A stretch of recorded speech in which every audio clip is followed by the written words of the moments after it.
Hello, everyone. Um, I officially welcome you to week two of the NiMSA-EOhealth ViHLERT training. It's nice to see all of you here once again. I'm sure you all must have learned a lot already. So, kindly reach out to your team members, send them reminders to join the meeting, encourage them to join while we wait for the others to join. Does anyone want to talk about their experience so far while we wait for others to join? Okay. The settings of the call does not allow everyone to use their microphone and videos. So if you need to speak, just raise up your hand and you'd be handed the microphone, then you can speak.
Good evening,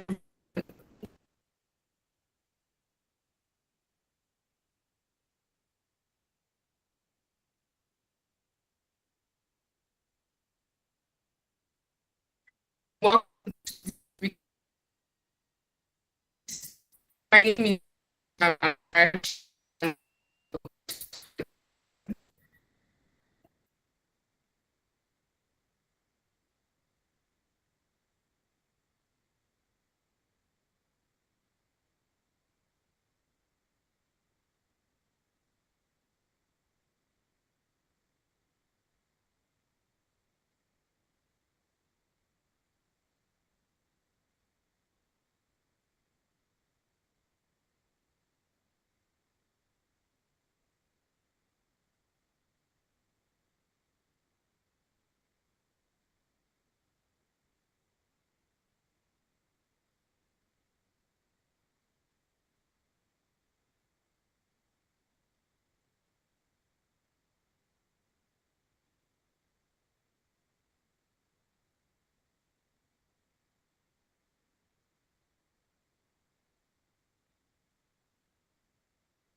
Good evening, everyone. Can I be heard? Good evening, everyone. Can I?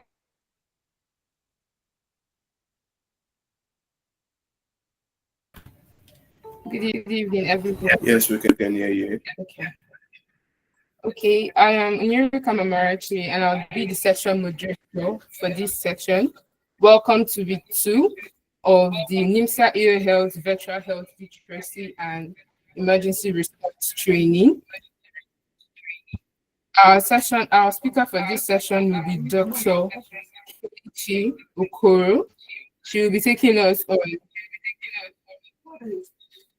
on principles of effective health education, digital health communication, and tackling misinformation.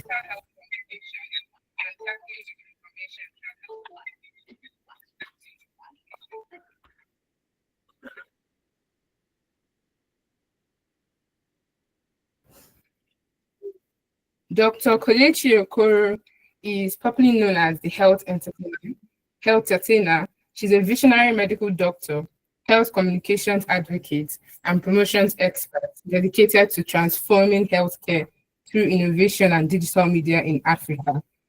With a dynamic presence in both the medical and media landscapes, she leverages innovative platforms to educate, inform, and influence positive health outcomes. She is the founder of Heal for Africa Initiative and Health Connect Africa, both of which focus on health education, sustainable healthcare solutions, and achieving the Sustainable Development Goals. Through groundbreaking projects like Pay Attention to Her, Heal the Slums, and Help and SDGs Tutor, she has championed healthcare access and awareness for undeserved communities, women, and youth.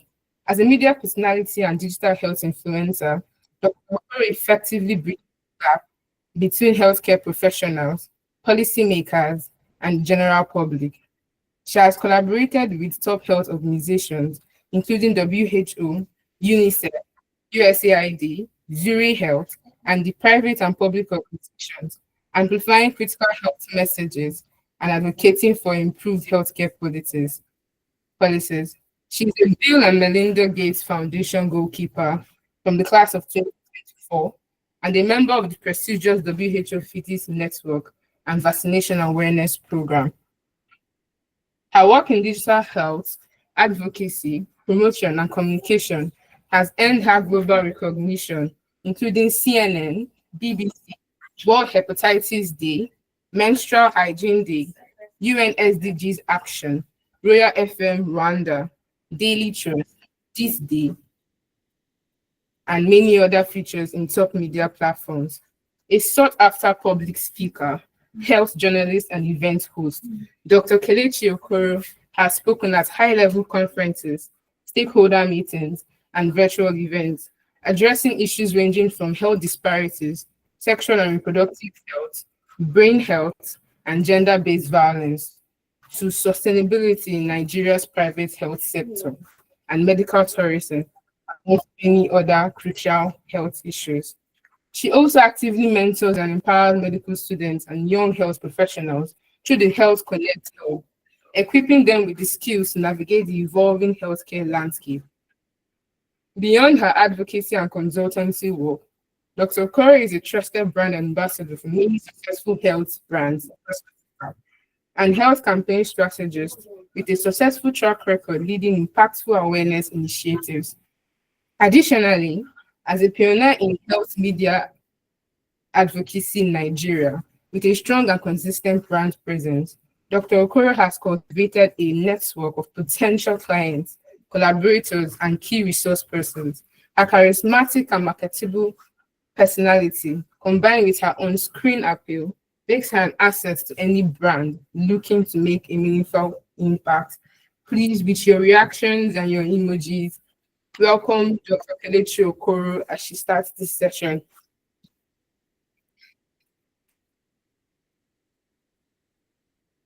Guys, I can see the emojis, I can see all the love. Thank you for having me here, and thank you for just being here to listen to me impact, and hopefully I do.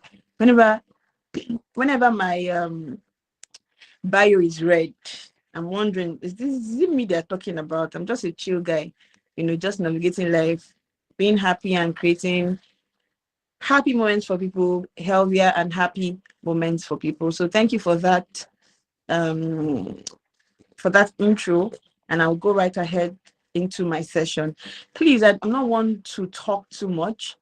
I have 2 hours to be here, but I want to speak for just 1 hour, and I expect that we have an interactive session for the next 1 hour. So this is not one of those sessions where you just listen and you don't ask questions. No, as I speak, I want you to use the chat box to say the things, like just reiterate the things that I say that you like. Drop the nuggets there for people who did not hear when I said it. Also, drop your, just engage with the chat box, and then just drop your questions. I know some of you might be shy to ask your questions during the question and answer session, and you might even forget. So while the conversation is going on, just drop the questions there, okay? And then I'll read it out during the question and answer session. But just generally, just engage and let's just have fun. Fun while we impact, right? And then, like I said, 1 hour for just me to talk, and then 1 hour for us to engage. We're going to have an interactive session because as a speaker who also attends other events that other speakers speak at, I find it very ridiculous that a speaker has 1 hour, 2 hours to speak, and then you're rushing the question and answer session, and you're saying, "Oh, just 2 questions, just 3 questions." No, people did not come all the way to that event to just take 2 questions, or people did not take out their time. I see 150 people here who might have had better things to do. I'm sure there should be a match going on. You could have been doing that. You could have been watching that. You could have been doing other things or spending Sunday with your family, but you're here. So I believe that, and I strongly advocate that you take out this time to engage, ask the questions you want to ask, and then we can have an amazing time together. My slide is ready. So I don't know. I'm going to send it to my contact person via WhatsApp, hopefully. But can I just start? I want the host to tell me if I can just go ahead and start without my slides before it gets to you. What? Yes, ma'am, you can go ahead. I can just go ahead, right?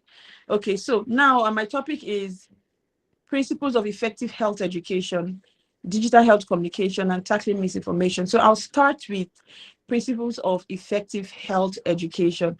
I'm not going to tell you what health education means. I mean, we're all learned people here, medical students. You can go to Google and check what does health education mean. But for the purpose of this conversation, health education just means educating. Health education, I mean, it's just simple health education, right? So I'm just going to go right ahead to the crux of the matter. What really matters is how to go about having an effective health education, how to effectively educate, okay, when it comes to health, right? The number one thing you should know is how to know your audience, right? You have to know your audience. Something that has helped me through my journey is knowing my audience, knowing that my audience do not have time.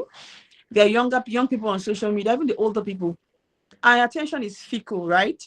Very fickle. And we do not want so many medical terms. We just want to be something we can relate to and understand fast.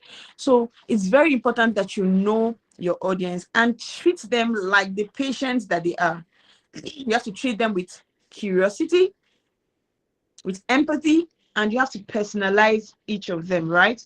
So that's how to know your audience. And why does this matter? Because you can't educate effectively if you do not know who you're educating. It's like going to, when I was doing my youth service, I was posted to Kogi State Government House Clinic, but I had advocacy programs in the rural areas, Okene land, Ibira land, like in the remote areas of Kogi State. And I'm supposed to be, I'm supposed to be a bougie person, but somehow I ended up in the trenches. But still, I can't really speak pidgin, or you know what I'm talking about now. I'm dressed all dressed, and just going to the trenches or to the suburbs or the grassroots, and I'm trying to communicate. First of all, if I overdress to the village, you're already sending a wrong message. to the villagers. They will not accept you, right? From just the way you look, it looks like, oh, you're trying to come and prove to them that you're bigger than them, or you're better than them, or you're smoother than them. So those days I would dress down, really dress down, an Ankara pants, a jean, a t-shirt, sneakers, and just try to mingle, and as much as possible, use an interpreter, or just mingle with them somehow. Not that I'm just coming with on a high horse and coming to teach or coming to instruct them. And it's one problem that some medical doctors have. I saw that while I was schooling. I saw that while I was practicing. We have this demigod complex where someone comes into your office and then you're trying to use medical terms. You're trying to show the person that you went to medical school, the medical terms, the big grammar, and then this person is not just understanding you. Do you get? So it doesn't, you don't know your audience, so you're not going to communicate properly. And then also something very important, their beliefs, their backgrounds, their fears. Okay, it shows how they receive information. Imagine going somewhere. For example, I'm not a very religious person, and then I go somewhere where this person, it's a Christian or it's a Muslim, community, and then I'm going with that air of, oh, I don't care about religion, I don't care about. You're not going to communicate effectively. You need to understand that at that moment, I speak in churches, I speak in mosques. So at that moment, you should know your audience and know that to effectively communicate with them, you need to meet them where they are. All right. And then, for example, you meet a rural farmer who is, you're trying to explain hypertension to a rural farmer. Okay. And then you're there saying hypertension, hepatitis, anemia. You're just talking to yourself, right? You're supposed to use things like shortage of blood, high blood pressure, infection of the liver, because the literacy level of the urban farmer, the conventional urban farmer, is not as high as the urban techie. Not to say that the urban techie or the people who live in the urban areas or people who seem to be woke, they still do not know these medical terms. Remember that as a medical student, it's even hard for you to understand some medical terms. So imagine a layman, no matter how woke and learned they are, they still do not understand the medical terms. Okay. So just wrapping up how to effectively communicate by knowing your audience first is to first ask what they already know. We don't just talk. Okay, someone has ulcer. What do you know about your condition? You're able to know how much they know. And then what do they care about? What are they ready to, how far are they ready to go? Okay. So you have to use languages and examples that connect to their world, right? So I'm going to end this. So if you're teaching somebody from the village that says, my blood pressure is fine, I drink lemon every day, you don't shut them down. You build on that belief and say, okay, right, that's a great start. But let's talk about this more, and let's explain, how it works. So try to know your audience, because accepting them first, know your audience, accept them first, and that will help you to effectively communicate. I'm going to take 1 minute to send my slides to my contact person on WhatsApp. Please do well to project it. I'm sorry it's coming late, but do well to project it, and we can go on. So I want to see engagement in the chat box, right? Even if you don't have anything to say, just tell me I'm looking beautiful. My skincare routine is popping. Okay. All right. So sending it to you right now. Yeah. Okay, ma'am. While So I'm I'll sending be it, expecting the slides. But as regards the comments, there's a bit of an issue to avoid distractions on the call. So the call settings does not allow people to, by default, use their microphones, their videos, and the chat no, box. the chat box. I mean, not the microphone or the Yeah, chat. they Where is can't. the chat? But it's not allowed to. They can't. Like the call settings does not allow it. So the arrangement we made is that if anyone wants to like speak, they can raise up their hands, then the microphone would be handed over to them. But by Okay, default, that's everyone not a good cannot plan be on anyways, these but I'll videos. work with that. That's not a good plan, but I'll work with Yes, that. Yeah. Okay. yes. Well, Okay, so have you received my slide yet? not yet. Probably Okay. network issues. Network issues, yeah. Sorry, I have a cold.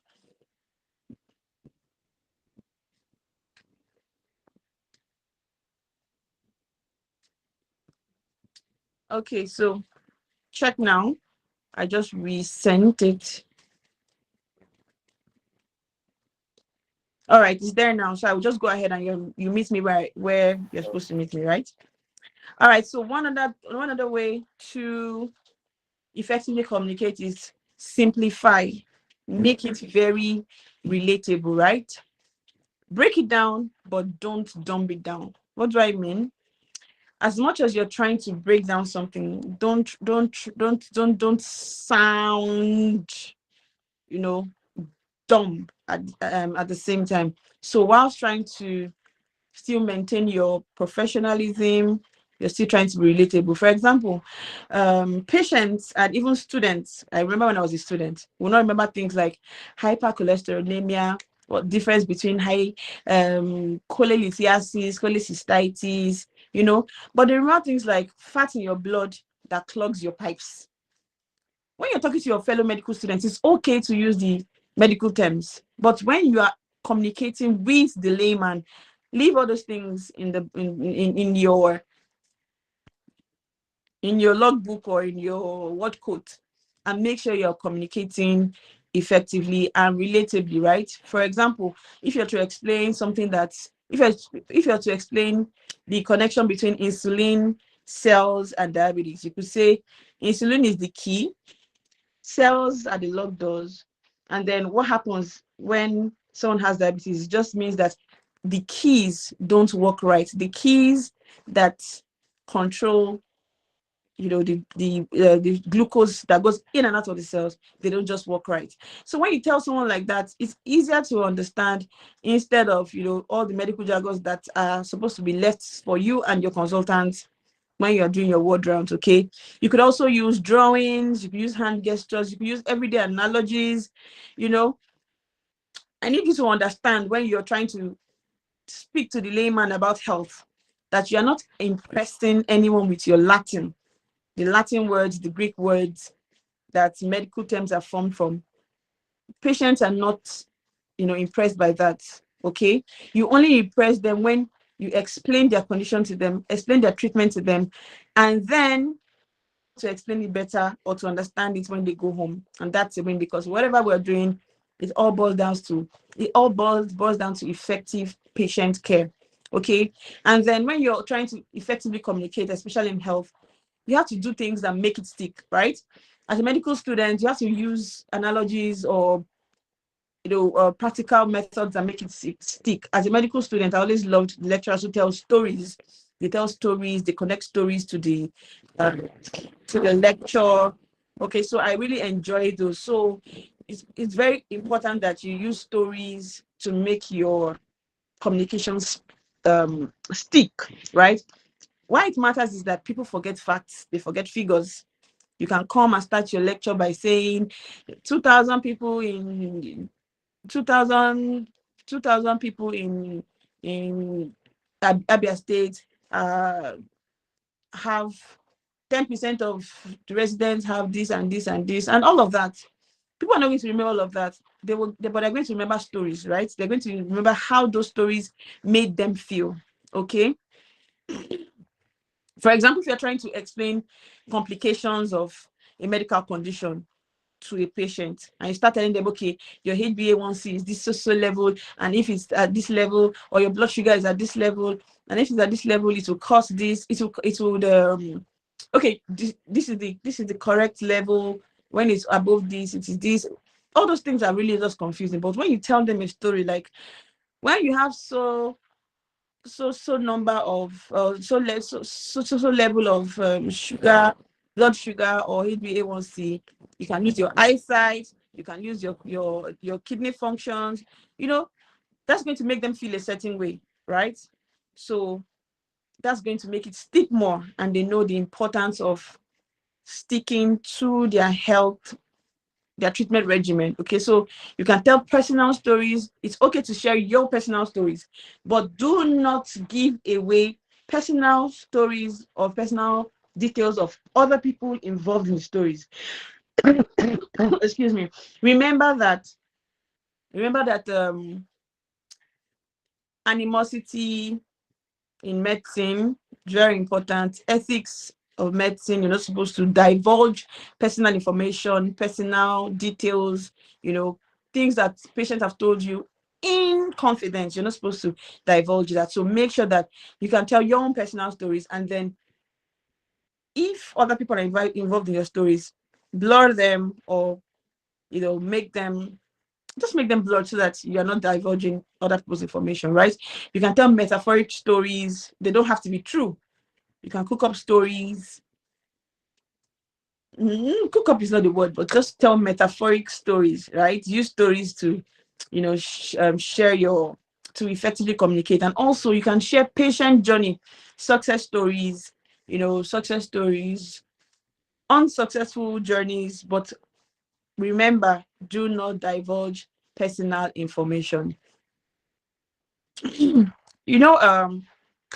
medical students or doctors will prefer to watch a Netflix series than watch a health content series. Why? Because Netflix is not boring. They use stories, so they use drama instead of data. But in medicine, we're using data. Yes, data is good for the professionals. Data is good for research and all of that. But when you're dealing with your patients, you don't need a lot of data. You just need a lot of drama, a lot of stories, and just know when to draw the line. Okay. So now, another way to engage or educate effectively is to engage all learning styles. Okay. Engage all learning styles. People learn in different ways, so you have to teach in layers. Don't be stuck in one layer. Okay. Just be like an onion. Different layers of education. Some people love visuals. Some people love diagrams. Some people love charts, infographics. Don't just be boring. Some people love storytelling, of course. Your voice tone. There's another thing. Most of the time we sound too serious. Healthcare is already serious. Health is already a serious topic. So as much as possible, if you want to draw people in, okay, you have to have a relaxed tone. You have to have this tone of, now do you understand? This is us. I'm a doctor, but I'm still human. We deal with these things too. I'm here to help you. I'm here to listen. That's why quacks have more patients than doctors, qualified doctors, because quacks have sweet mouths.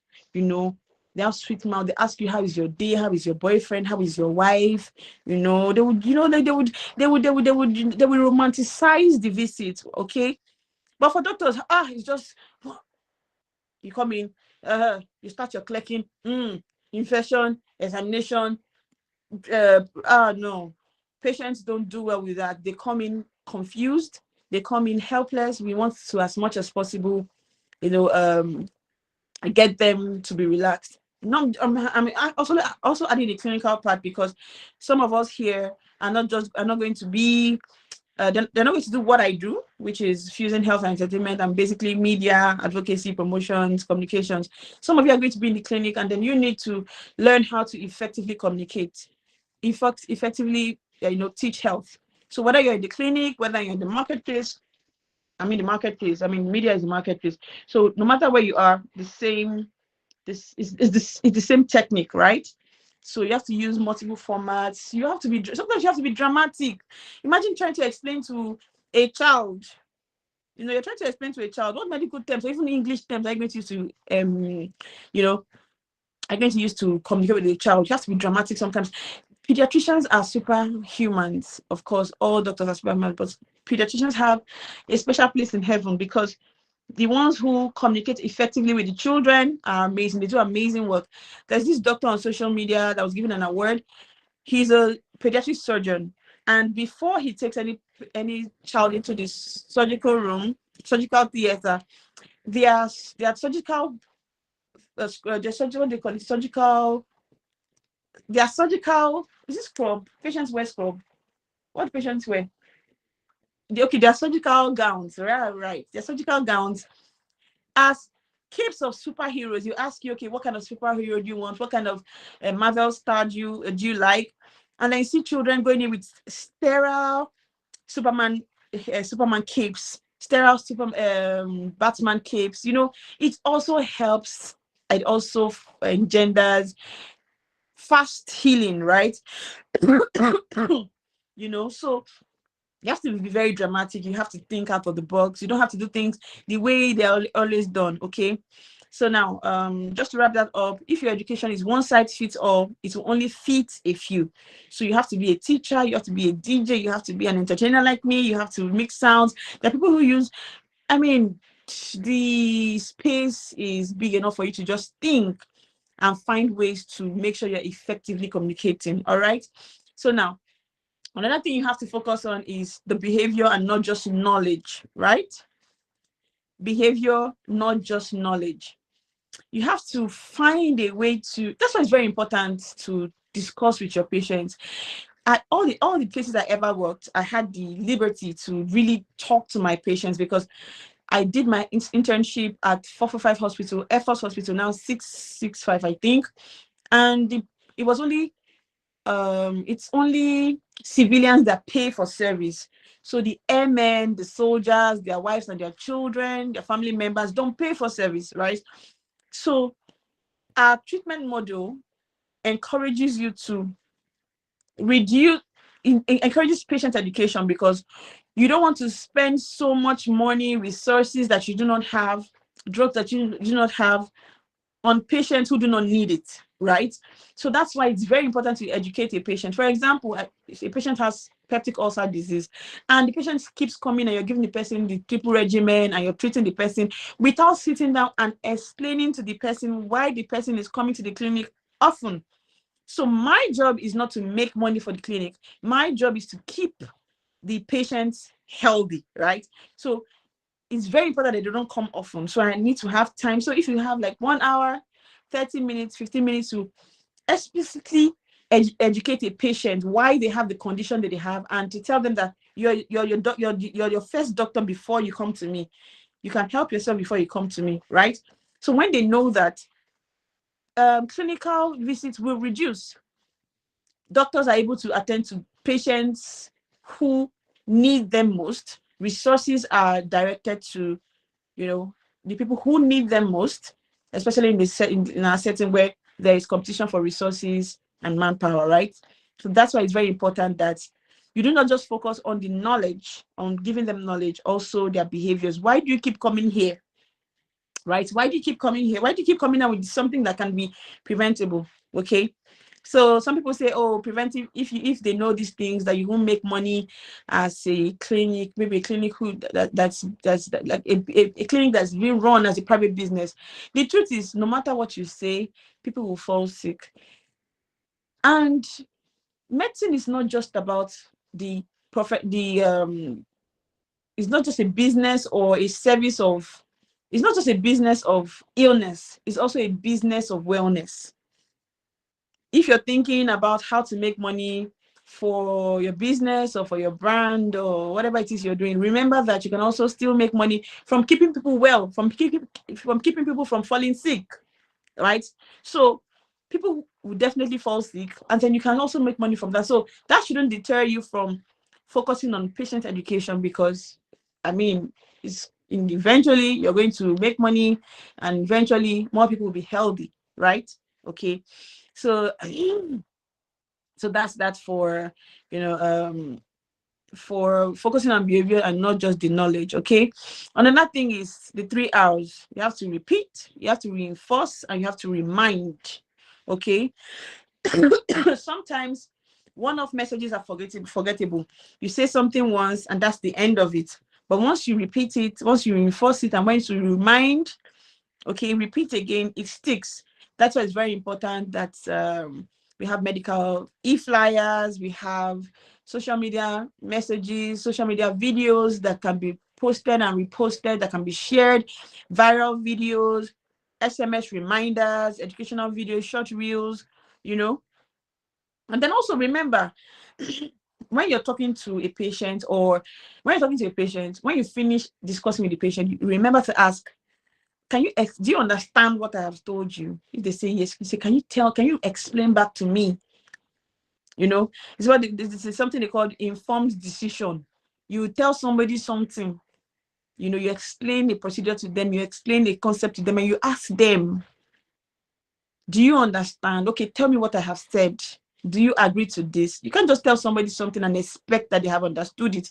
Okay, so remember, repeat, reinforce, remind, repeat again.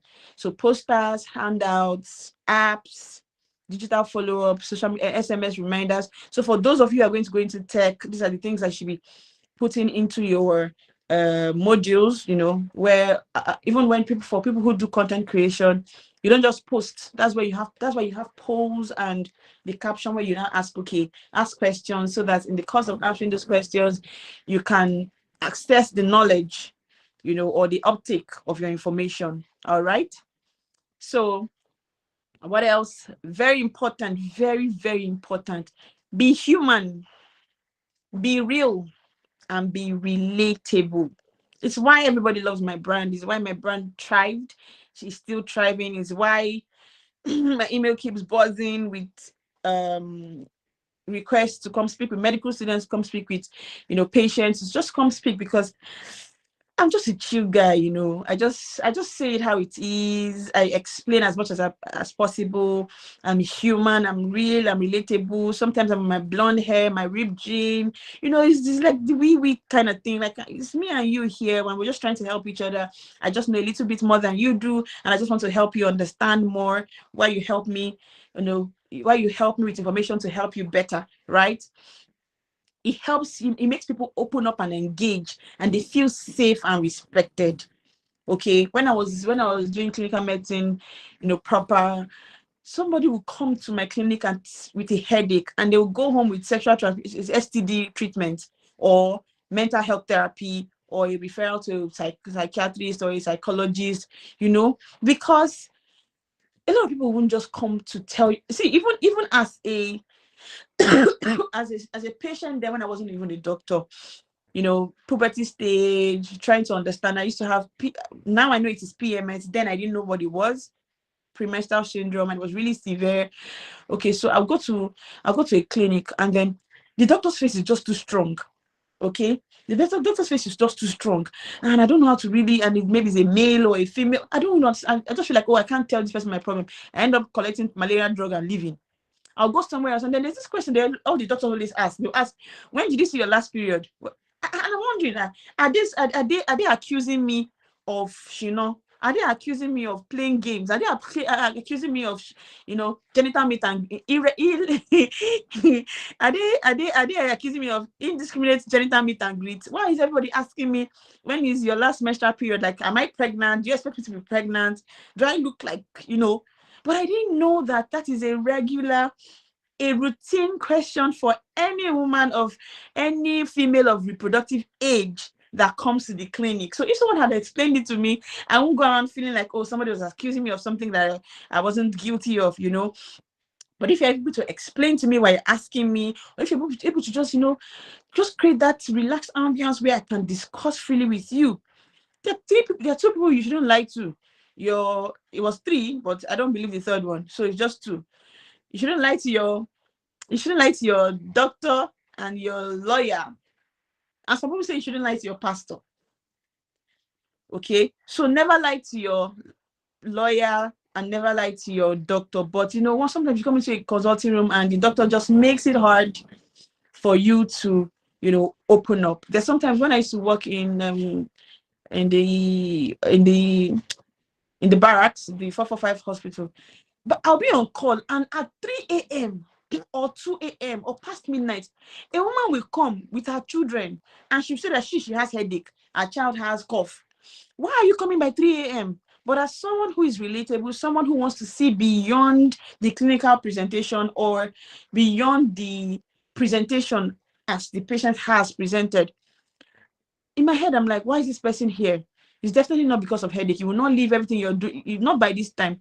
So the next question you ask, so how is Oga? The next thing you hear, I'm gonna leave that man, Joe. That man, a useless man. Another gist will come out, and you see that maybe there's a case of, emotional abuse, domestic abuse in the house, and they just wanted to use that time to run away from the stress, of the man or the woman. So, as a clinician, as someone who is going to be on social media or in whatever way you're going to be contributing to health education through tech, through research, you just have to carry the patients along. You don't have to think from just being a doctor. You don't have to think from just being a health personnel. You have to think like you're the patient, wear the patient's shoes, and then use the brain of the clinician or of the health personnel. And then to me, you're going to be doing way more than the person who's just using, the brain of a physician, right?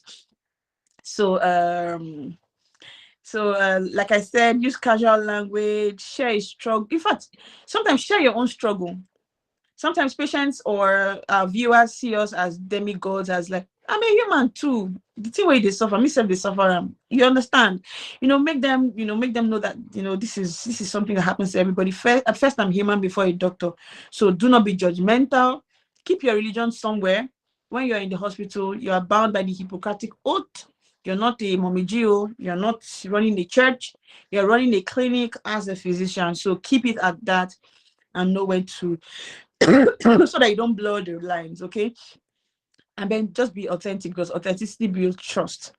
Your audience may forget your lecture, but your audience may forget your lecture or your clinical, consultation, but they will never forget how you made them feel, how you've respected them, and how you just made everything they are going through make sense. For example, you're never going to forget this lecture that I'm giving you, because not even a lecture, we're just gisting, and then it's just, it's just easy. We're just chilling, and then we're just learning while at it. So, and in my profession, one of the best feedback I've ever gotten was like, you explained like my elder brother would have explained to me. You explained like my mother would have explained, not like a doctor. And then that's just human medicine, that's just you. Like, let people not come to you and then leave feeling like you just spoke to a robot. Okay. All right. Am I right? All right. Yes, that's how you should make people feel, make people feel the human side of you, not the traumatized side of you coming from medical school and everything that you have suffered in medical school. No, don't take it out on your patients. Take it out on your consultants, but not people under you. All right, on a lighter note, but just keep your patients out of everything you've gone through in medical school, and then just be a human, relatable, wonderful, sweet doctor. Even if the pay is not good, but man, just do your job, show up and show up right. Okay. And then now, so next time you're teaching, next time you're trying to effectively communicate, whether it's a patient, whether it's a peer, whether it's your future self, just remember, you are not a knowledge dispenser. Nobody is interested in your highfalutin stuff. You are not trying to impress with your medical jargon. You are trying to be a guide, a translator. You're trying to make every experience with your patient or your audience count. Okay. So I'm just going to give an example of people who have been able, people who have been able to communicate effectively in health education. And of course, myself first, the health attainer, the one and only health attainer. Please let me just get emojis. Let me just get you clapping. Please give me my flowers. Give me my flowers. We earned it. Give me my flowers. Give me my flowers. And then of course, Aproko Doctor Chinonso Egemba. Dr. Zobo. Waka Waka Doctor.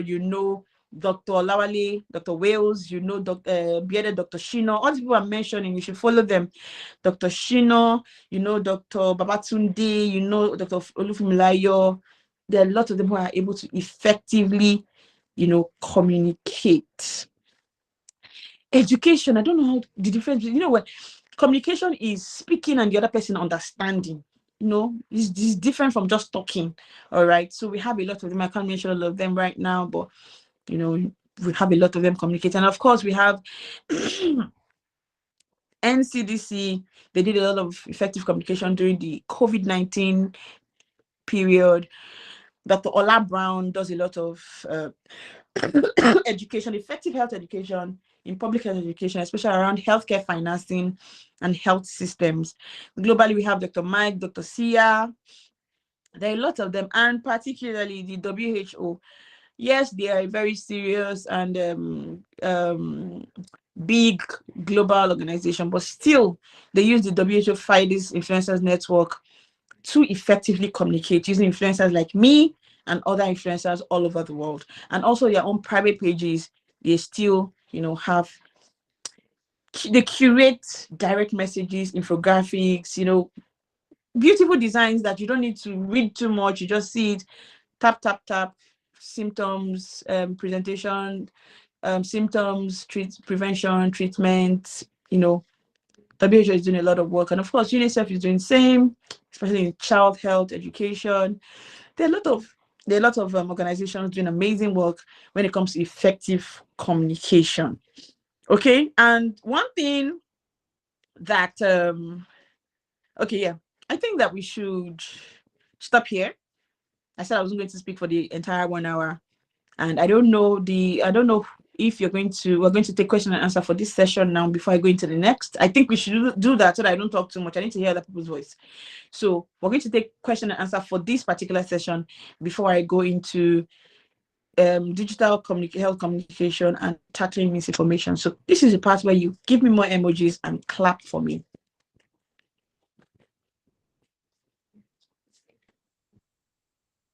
Thank you so much, Dr. Kelechi, for the first session. So for anyone who has questions, should please raise their hands.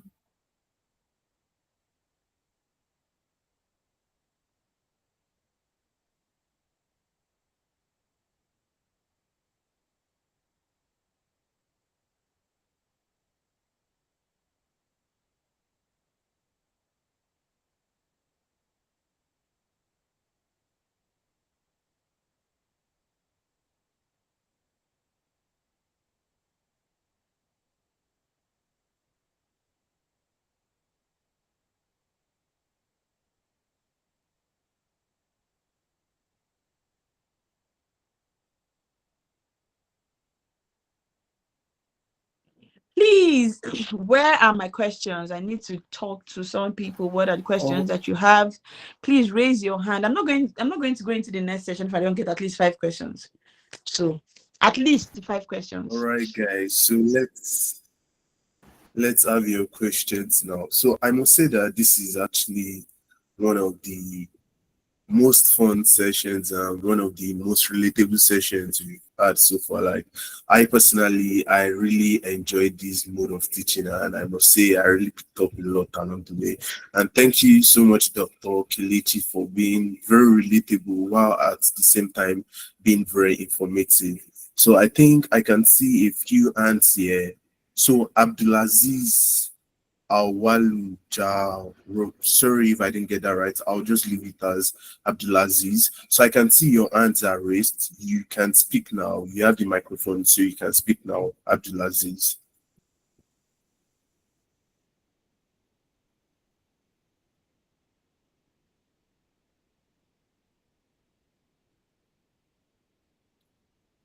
Okay, and also Dr. Kelechi. Okay, I would guess Abdulaziz raised up his hand by mistake. So I'll lower it now. And if you have any other thing to say or you still want to speak, just raise it up again. And then I'll be sure you want to speak.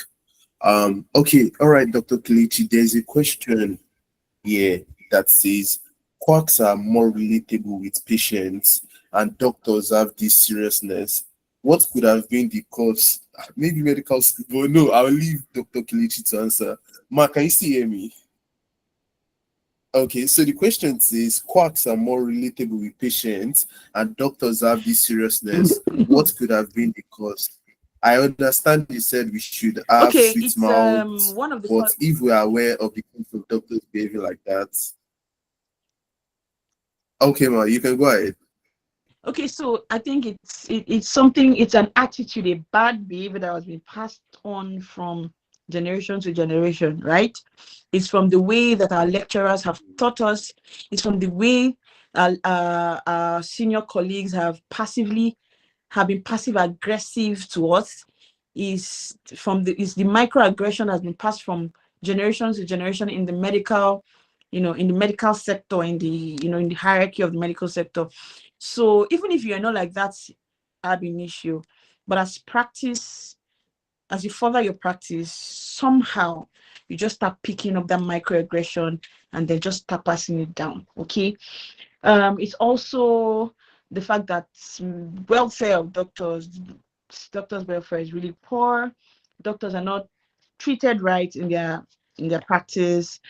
So all of this, a person will never even chop belle full, you tell them to make it con dey nice to patients. Like, I just want you to just come, I'll clerk you, write your prescription, and you go. I don't have time to talk too much. I don't have time to talk too much. Maybe the reason why I'm so jovial and relatable like this is because let me not go there, but I'm just on a lighter note anyway. So I think that is a lot of the trauma, like I explained, and then we just perform what we are performing. Okay, we see how other doctors, medicine is an apprenticeship, so how your oga behaves, you just tend to pick up some of their nuances, right? So that's one of the reasons on the doctor's part. And then on the quack's part, like I said, those people have sweet mouth. Have you seen WhatsApp messages that your mothers and your aunties and your uncles send to you? Are they not sweeter than the messages that you get from doctors, or maybe from NMA or from M1? We first start with statistics. We first start with plenty highfalutin stuff. But quack, we just say, Chineke me, you don't hear what they happen for. Like, they just sensationalize it. They just make it very. They come with rumor mongering, right? Fear mongering. They have their antics, and then it just works. You're as a medical student or as a doctor, you're in the boss, and then some quack is just there talking about Staphylococcus aureus, Gonococcus aureus, Syphilis aureus. They sound so confident. The audacity and the temerity and the impetus that they're using to say those things. I mean, it's sweet, and it can easily just be phased, right? But doctors, as a medical student, you know how people behave now. So you have an idea of what I'm saying. So I think it's like I said, it's the way they are able to communicate effectively. They're able to use antics, clickbait, to attract or get the attention of their audience. I mean, I'm not saying that medical doctors should do same, but we can do better. Like what I'm doing, what other health influencers are doing, what other organizations are doing. Let's just take away all of the jargon, medical jargons, all of the technical words and technicalities, and leave it for when we are doing our conferences. Okay, when we're doing our world rounds and doing S1, S2 heads, like what volume clear. And I mean, why are you telling Mama Nkechi in the village that like what volume clear and adequate? Like, there's an English student, as a lawyer, it will be hard to understand. So they're not telling Mama Ngozi in the village that like what volume. Can you hear who like what volume? What is like what volume? For goodness sake, even as a medical student, define like what volume. What is like what volume? How do you know it's adequate? So why are you talking to a patient like that? Or you tell a patient, hey, you have anemia. You see all those quacks, they say you have shortage of blood. You have shortage of blood in your medulla oblongata. I mean, so it's just the antics, really. So we're not going to do what they do. We're just going to do better, right? Think about, like I said during my speech, find better ways, more professional but relatable ways to effectively communicate with your patient. I think that's basically answers that. All right, thank you very much, Dr. Kelechi, for that clarity that's provided. So we actually have quite a number of questions and comments coming in. So I think you love them. So I think we're going to attend to everything. Yeah, so someone made a comment. I really like the speaker. Thank you to that person. And so yeah, moving on, we have Eboluwa Ogunkunle. So I'm going to hand you the mic, then you can speak. Ebonlua, you can speak now. You have the microphone and you can speak. Good evening, Ma. Good evening, Dr. Kelechi. Thank you so much for the amazing session. My question, I think, is very into two. I want to, since you're in the social media space, I want to ask, how do you handle misinformation and, how do you build trust with the public? Thank you very much, ma'am. Okay, so that's the next lecture, actually. That's the next lecture. So, should you want to wait for that lecture? Should I answer here? I'll wait. Thank you very much. Okay, all right. Thanks for asking.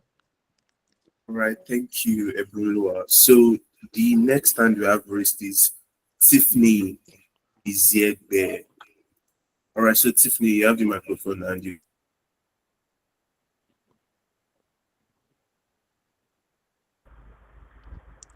Afternoon, ma. Good afternoon, I don't know if Tiffany. you can.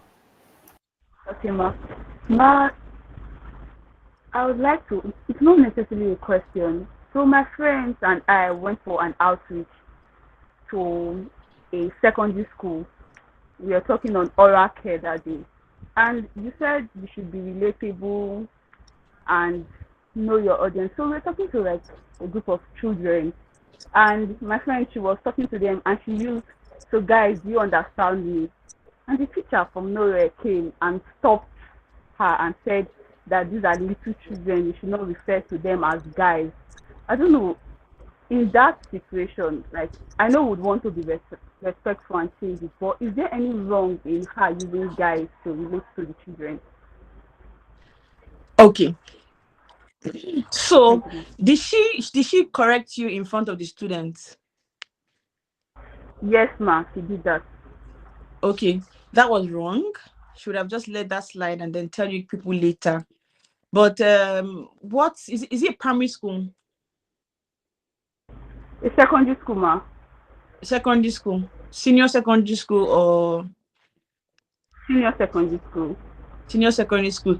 So well, I'm sure you're a Gen Z, and that's why you'd have said so, guys. And I'm going to say the truth. It's something I can say also, but like I said, it's very important that you know your audience. For students like that, you can say boys and girls. So boys and girls. So you can't say children.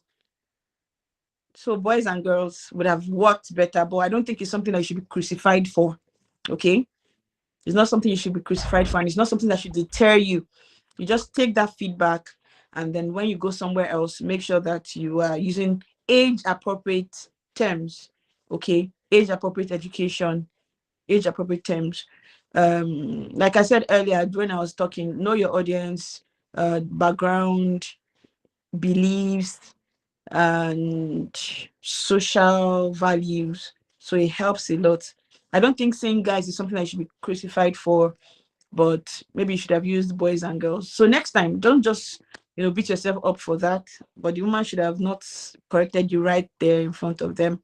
But I mean, guys is just a way of just being trendy and work with them. But I mean, if it's not, if it's something that the school doesn't want, and then that's fine. Thank you very much, ma. All right, no problem.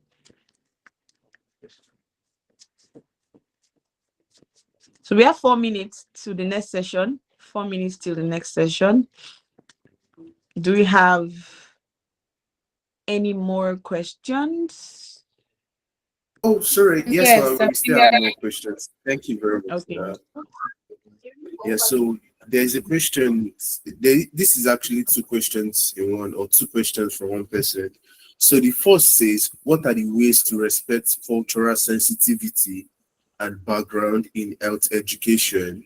While the second says, for language barriers, how can we simplify and make complex topics clear for patients?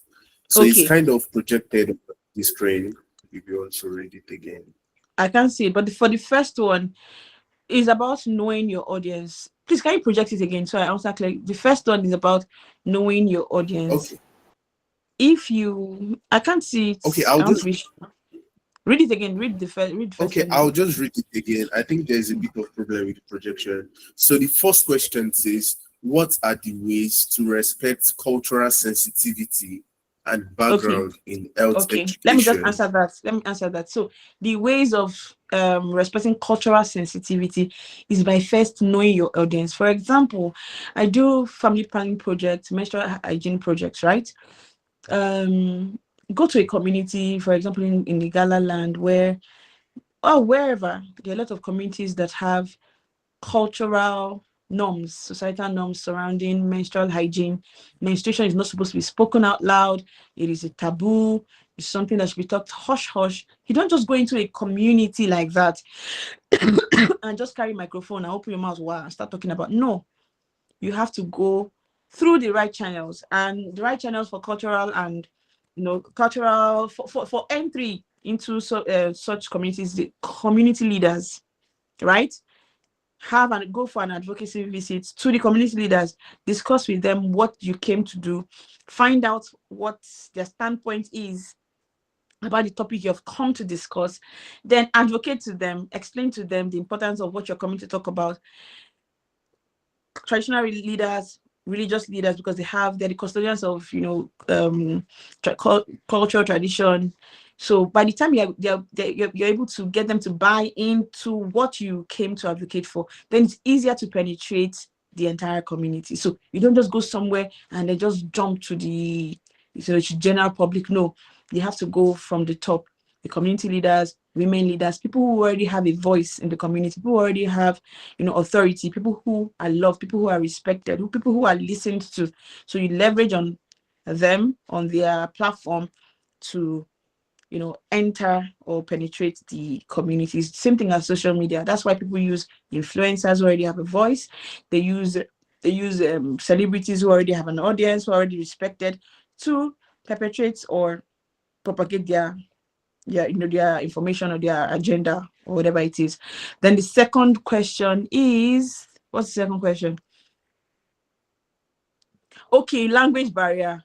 It's very important that you have a translator. You don't just go somewhere and you see you're just going to look unserious if you go somewhere that they don't speak English and then you're trying to pick your words and trying to speak English or trying to speak pidgin. These people don't understand you. So go with a translator. Get a translator in the community. Every community, every place has a translator. You can get a translator from anywhere. Don't go there looking like a clown, okay? Go there with a translator so that it can relay your message to the people. Communication is when you speak and people understand, you get feedback, and then it's a two-way thing, not just you're just doing there to dictate. No, then you haven't communicated effectively. So just get a translator, right? Same thing if you're doing social media content and you want your content to be to be consumed in French-speaking countries, you want to be consumed by Yoruba people, you're doing Yoruba content, and you also want English people to consume your content, then use English subtitle, right? Hausa subtitle, whatever it is, but just make sure that your target audience can hear you. If not, they're just making noise.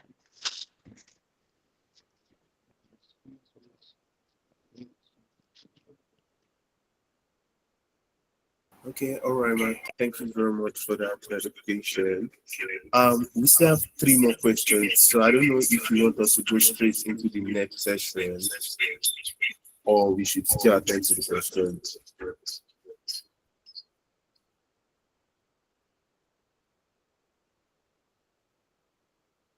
Yes.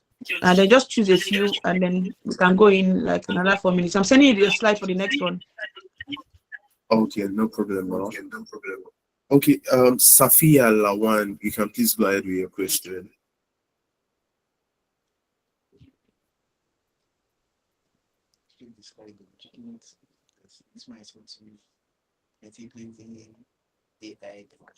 Safia Lawan, you can please go ahead with your question. Okay, so I would assume your hands are raised by mistake. So, and note you are precious. You can please go ahead with your question.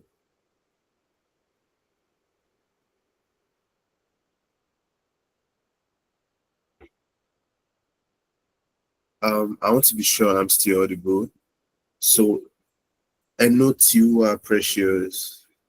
You can please go ahead with your question. Okay, I think since no one is speaking, I'll just read these out. If anyone can hear me, can you just react to your emojis? All right.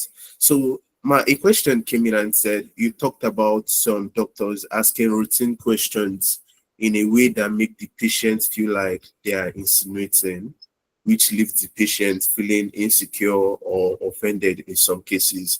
What would you suggest would be the right way to ask these routine questions in a way that doesn't leave the patient feeling insecure? Sorry, can you still see my face, my fine face on your screen? Yes, ma, we can. Okay. So what's the question again, please? I was trying to send you the slide. Sorry. No problem, ma. So the question says you talked about some doctors asking routine questions in a way that make the patient feel like they are insinuating, which leaves the patient feeling insecure or offended in some cases.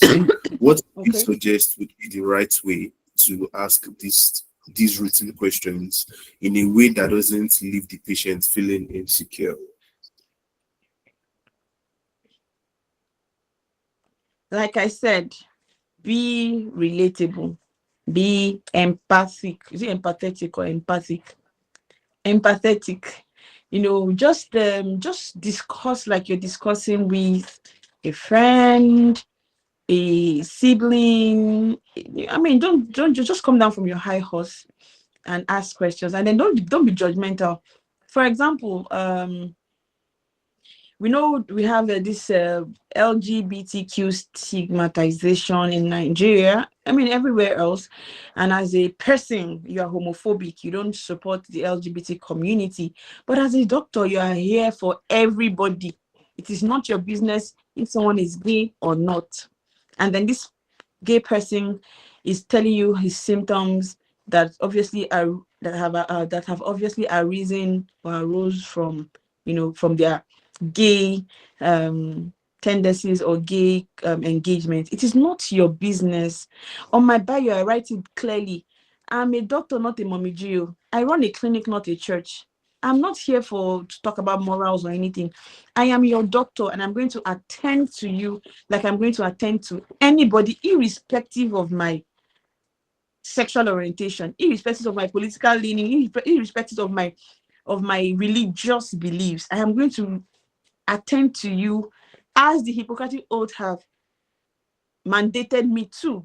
But the problem is that some doctors, judgmental, a teenager comes to ask for contraceptives, and you're judgmental and advising, vilifying the girl or the boy, instead of having a proper conversation, effectively communicating with this young person, saying that, okay, if you want access to sexual and reproductive health product, I can give it to you. However, this, as a young person, you shouldn't do this. If you insist you should do this, make sure you use protection. But you just send the person away, and the person goes to a quack that would supply them with whatever it is that they need. Okay, so being judgmental and doctor in the same sentence, absolute nonsense. You're going to be a doctor and going to remain. It's just like a patient comes to you. In another clime, this doctor would have been sued. A patient comes to you and she already has 7 children, right? And then she's pregnant again.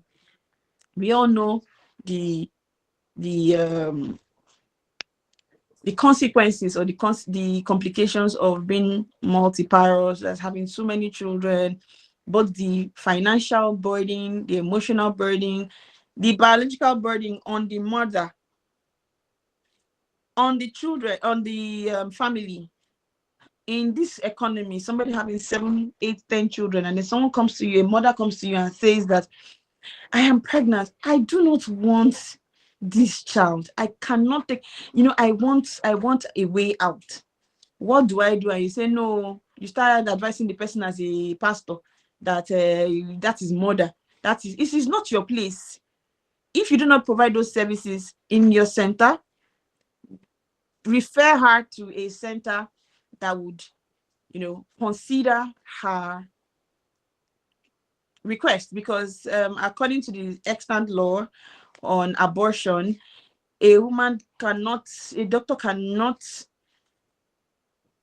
offer abortion services to a woman except it is a threat to her life or the life of the baby. And then when these conversations come up, it seems like we're only interested in the biological threat to the mother or the family. How about the financial threats? How about the emotional threats? These are conversations that should go on beyond just paper and, policies and proclamations. This is a financial threat to the mother. This is an emotional threat to the mother. So it is not your place as a doctor to now start saying, "Oh, it is murder in the eyes of the God, in the eyes of God." What if that woman has that child, becomes pregnant, as in takes that pregnancy to term and dies? So if you cannot give some kind of services to your patients, refer them to people who will at least listen to them. Okay. So like I said, be empathetic, be relatable, know where to draw the line, be a doctor, not a Momiji or Father Gio or whatever it is. Just do your job as a doctor and do it well. Okay, don't be judgmental, and just be a good doctor, be a good person.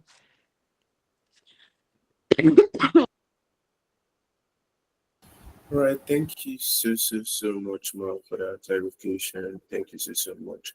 So I think we still have a couple hands raised, like 3, but I think it's better we go into the next session. And after the next session, we can then take all the remaining questions. Ma, is that fine? Yes, that's fine. So I'm sending. Have you gotten Okay.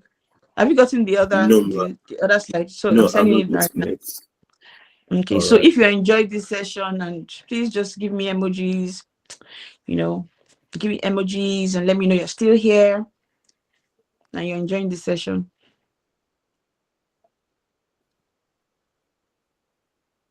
All right. So for those who were unable to ask their questions now, I've taken note of your note, and you'll be allowed to ask your questions by the end of the second session.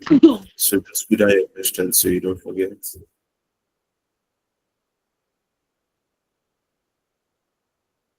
So have you gotten the slide?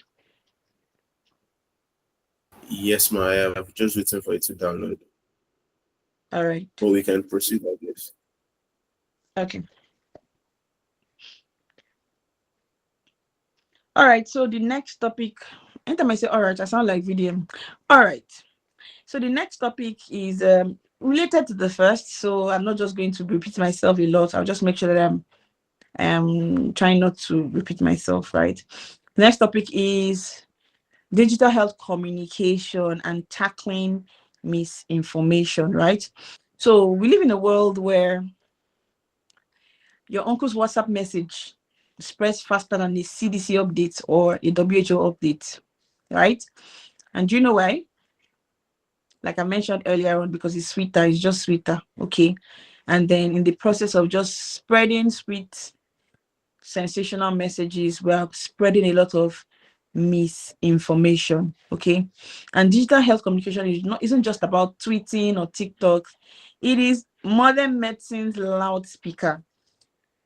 The former medicine, the old medicine, right, was basically symposiums, conferences, radio, TV, but not, just all the serious methods of communication. But now digital health communication is modern medicine's loudspeaker, okay? And in a situation where the information is medicine, misinformation has become a virus that is fighting desperately, persistently, consistently against the medicine that we're trying to prescribe to the nation as modern medicine's herald or modern medicine's loudspeaker. Now, one thing that's one era that taught us the dangers of misinformation is the pandemic, the COVID-19 pandemic, where people were washing their body with salt, You know, people were drinking all sorts of concussions, you know, just to build immunity against COVID-19. You know, it was it was crazy. There were lots of misinformation then, and then we didn't have a lot. Although we had a lot of health heralds, qualified health heralds then, but we had more people with more followers, more gullible followers, more people with more followers that are misinformed, and then just kept on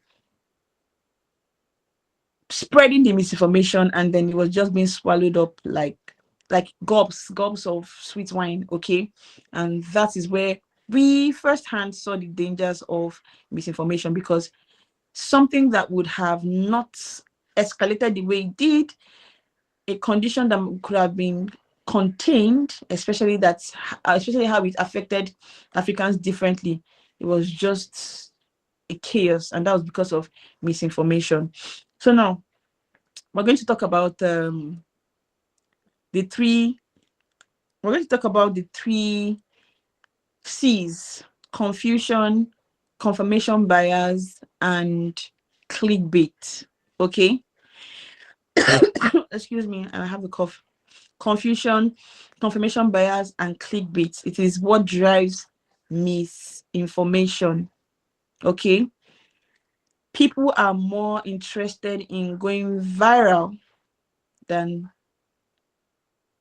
impacting, or they're just, I mean, like, because of this Facebook monetization, okay, people are just ready to just post whatever they want and go viral and get money without considering how it affects the patients or the consumers. Okay. And then truth is that the algorithm doesn't even care if it's true or untrue. As long as it's trending, they're promoting it. So that's why it's very important to follow handles that are credible and that have over time proven that they only share credible information. Is information to know them, identify them, and promote their content.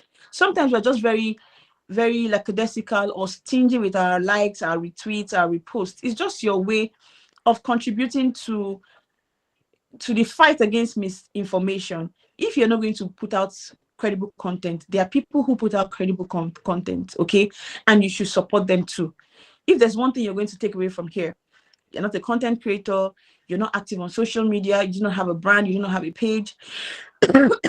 As a medical student, as a professional, as a medic, as someone who is interested in healthcare and the lives of patients in Nigeria and globally, you should commit to reporting accounts that spread fake health information and promoting those that propagate good information. And it's very important that you know platforms that fact check. There's a way to do that. You can fact check. Okay. There's this platform that I was an ambassador. Oh, was I an ambassador? I think I was one of the, yes, I was. Fact Check Nigeria. And they usually fact check a lot of health information. So follow pages like that. They have a system where you can ask, is this right? Is this correct? And then you can check and find out if it's correct or not. And they'll put out a disclaimer if it's right or wrong. Okay. So now, like I was saying, another thing is the science of trust. Who do people listen to? Why? Who do people listen to and why? Okay. That's where digital health communication. Okay, yes, I'm waiting for that slide. That's where the knowledge of digital health communication comes into play. I talked about how to effectively communicate. That's where you can fuse my information from there here. Okay, because if you learn how to effectively communicate, you can grow your page, you can grow your brand, you can get to the point where you become an authority, okay, and people can trust you. There are sometimes that people post pictures or health information online, and they tag Aproko Doctor, they tag me, they tag Dr. Wales, they tag Dr. Zobo, they tag Dr. Babatunde, they tag the bearded Dr. Shino, they tag people who they know share credible information. They ask you, is this true? Is this true? So as somebody who is here and you're interested in health education, in whatever way it is, you can become someone who people listen to. And why would people listen to you? For the quacks and for those who just come on social media and create accounts and just start putting out any kind of information that they like. People listen to them because they are popular. People listen to them because they do giveaways. People listen to them because they always go viral. People listen to them because they are funny. People listen to them because they are relatable.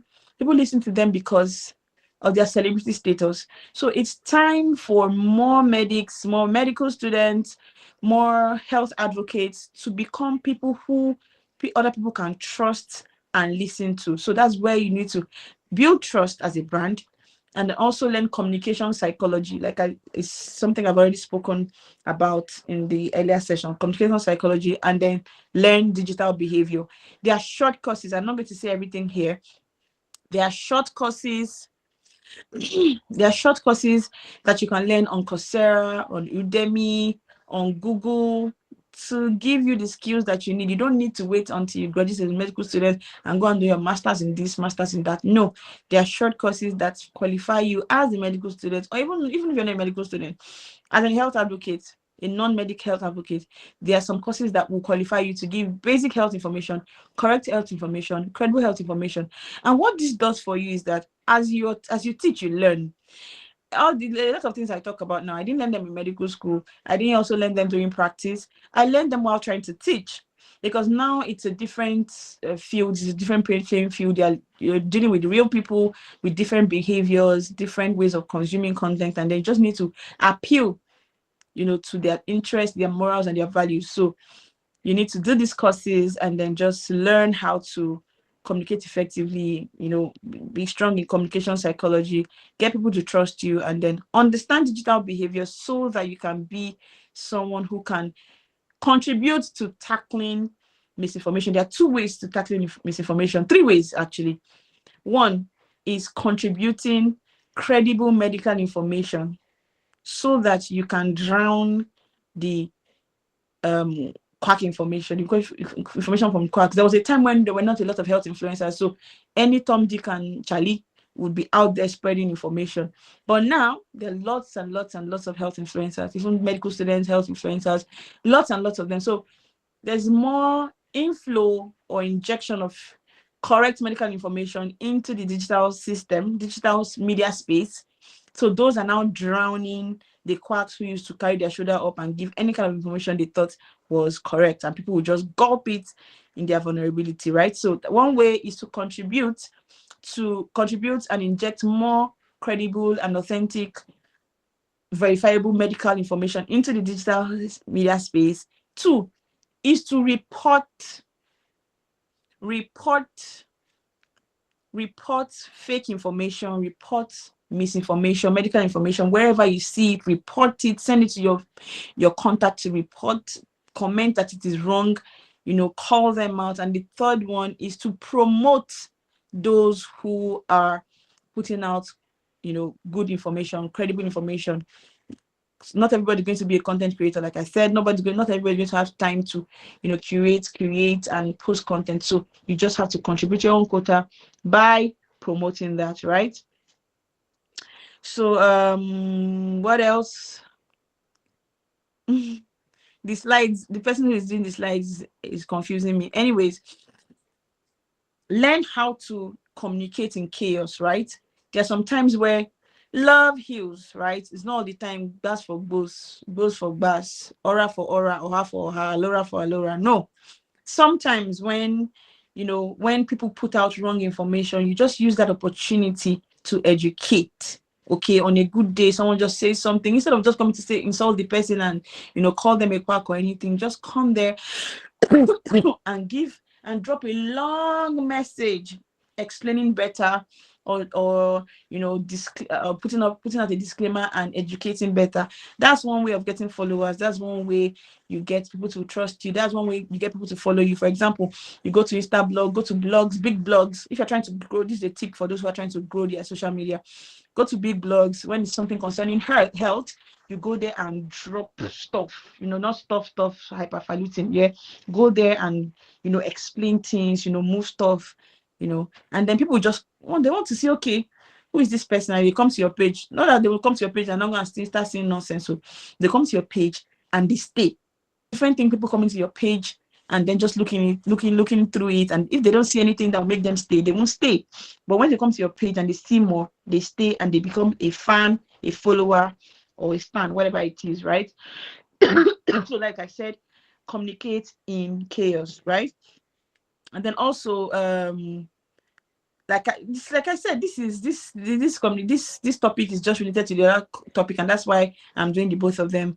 That the five E's of effective digital health messaging. 1, empathy. Lead with understanding. Lead with understanding. In the process of coming to explain something, you now come and expose your lack of knowledge. Okay, lead with understanding, lead with knowledge. 2, engagement. Don't talk at people, talk with people. Okay, talk with people. 3, emotion. Make people feel something. There's a way you tell somebody to go to hell and they would look forward to the trip. Okay, make people feel something. Then evidence. Always be credible. Use evidence-based medicine. Let people be able to track your source, or let there be evidence. Let there be evidences of what you are saying. It's just like, let me not say this, but please use evidence when you are engaging, in health education. Another thing, entertainment, just like I'm doing. Entertainment. People like entertainment. People like funny stuff. People like skits. You can try that. It's not for everybody, but you can just find what works for you. Okay, you can just what works for you, right? And then another thing, visuals beat text. Always, people are lazy. People don't want to read too much. School has the drama from school. Read, text. Okay, but people want to see things. They want to see pictures. They want to see videos. They want to see illustrations. They want to see skits, reels. Okay, so text still work, but if you're trying to meet more people, break the ice, visuals work. Okay, yeah.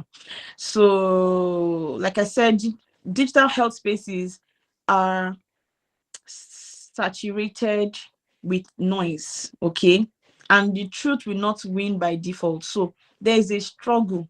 This is the kingdom of heaven suffered violence, and the violent take it by force.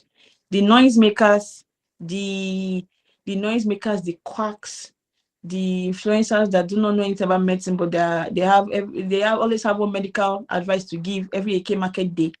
It is a fight between them and us. So we have to fight to saturate our own content and shine light in the darkness that have engulfed the social media, the digital media space when it comes to health. Okay, so don't say, oh, because this is the truth, because this is real. It's by default. No, it will not trend though. So we have to do extra work to make sure that health information trends, health information, is just being injected into this space. They are posting every AK market day, so we post every day, okay, to counter their own, right? And then also, like I said, misinformation spreads through emotion and repetition, not facts. Doctors, medics, scientists, we are stuck on facts. In the social media space, people don't want facts. They want emotion, they want repetition, they want drama, they want sensationalism. Okay, so let's think about that. Also, trust is built by tone, timing, and transparency, not titles. See, people would share WhatsApp message from one unknown source because the person is popular, okay, or because it just sounds nice, but they will not share a message from a doctor or from a clinical research, from a medical researcher or from a specialist. No, they will only want to share what appeals to what the tone, the timing, and that appeals to them, and not just the title. You see, sometimes even me as a doctor, I'll post some content. Somebody come and call me illiterate. How can you be calling a doctor illiterate, for goodness sake? Even if I go school, I don't study medicine, I'm literate, and then I study medicine on top. They have the audacity to share medical information. You come and call me illiterate. You come and call me quack. Well, it's the audacity. Social media is a leveler. So like I said, they don't care about titles. They just care about tone, timing, viral content, and all of that. Okay. And then health communication must be entertaining. It must see, yes, there's room for the serious health communication, right? But right now, it's not the game changer. That's there. Some people consume that content, but if it's not if it's not entertaining, if it's not relatable, if it's not emotional, there's doctor that uses stories. Check with Dr. O. She uses stories right from way back on BlackBerry Messenger. She uses stories, right? Dr. Bell's Wellness. She uses stories. It's emotional, she tells stories, and in the process you read those stories and you learn. Okay, so these are creators who are infusing what is working in other sectors in the medical sector, in the health communication sector, and I mean that works. And then, like I said, another way to tackle misinformation is to show up and speak up smartly. I said this earlier. Show up and speak up smartly. If you're come correct. If there's a misinformation, you come with the antidote. Show them that you're a doctor, show them you're a medical student and you know what you're saying. Speak up, show up, and be smart about it. Okay. All right. Then just going to wrap up by saying that science without storytelling is just data in Excel. Okay. So as medics, as scientists, as physicians, if we're just practicing the science without the storytelling, it's just data. It's not going to have the it's not going to have the expected effect in patient care. Okay, yes, it's going to, of course, all these years we've been treating patients and having successes, but I mean, with patient education, with better digital health communication, our results are better. Okay, so just to wrap it up again, I'd like to say, let's turn white coats into warm voices. Your medical degree doesn't cancel out you can use both. You can use your stethoscopes and you can use hashtags. You can use both. You're using your stethoscope to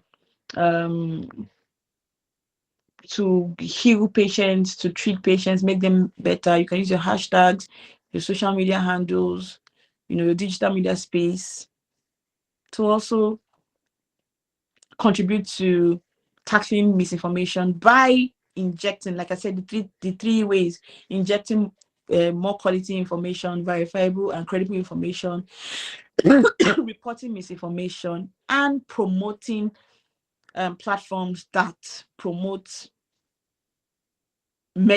correct medical information. So I guess that I have done justice to this. So we'll just get more questions and that'll be it. Okay, thank you so much, Dr. Kelechi Okoro. So anybody who has questions for this session, please kindly raise your hands. From the previous session, we have two questions. The first is, abortion is illegal in Nigeria, except when necessary to save the life of a pregnant woman.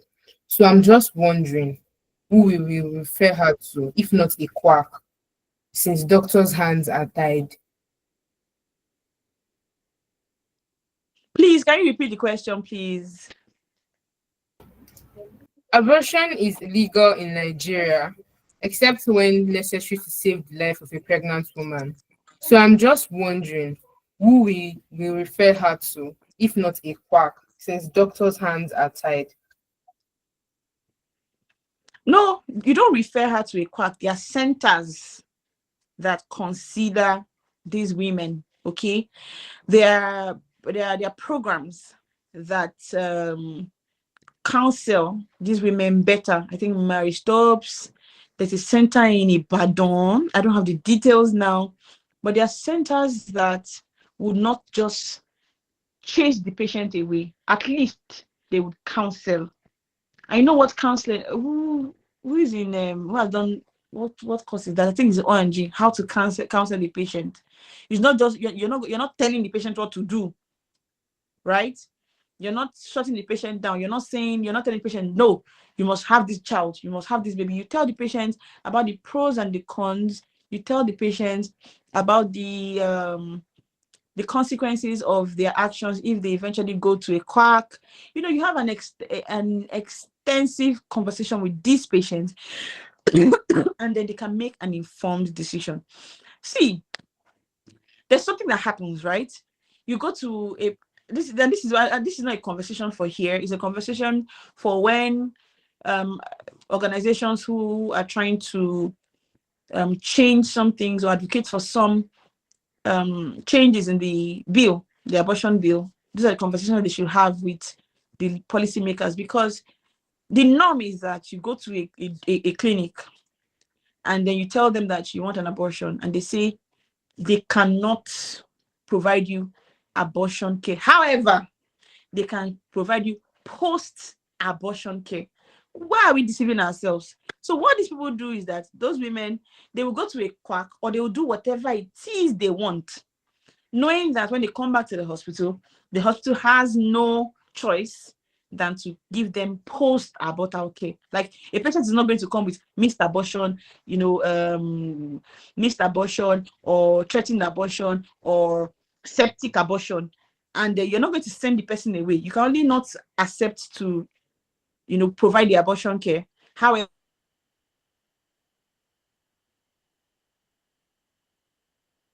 you are what the problem is. We're not telling ourselves the truth.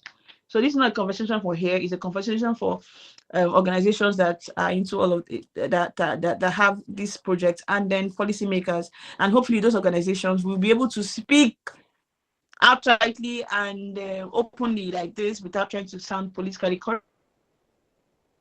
A pro-choice. Everybody wants to be seen as a pro-life. But for me, I think that pro-life is the ability to make a choice that ensures that you leave the woman, right?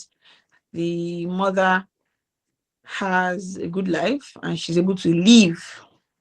Okay, so that's the best way I can answer your question. Thank you so much, Dr. Okoro. The next question is, how can I start a confirmed health brand online?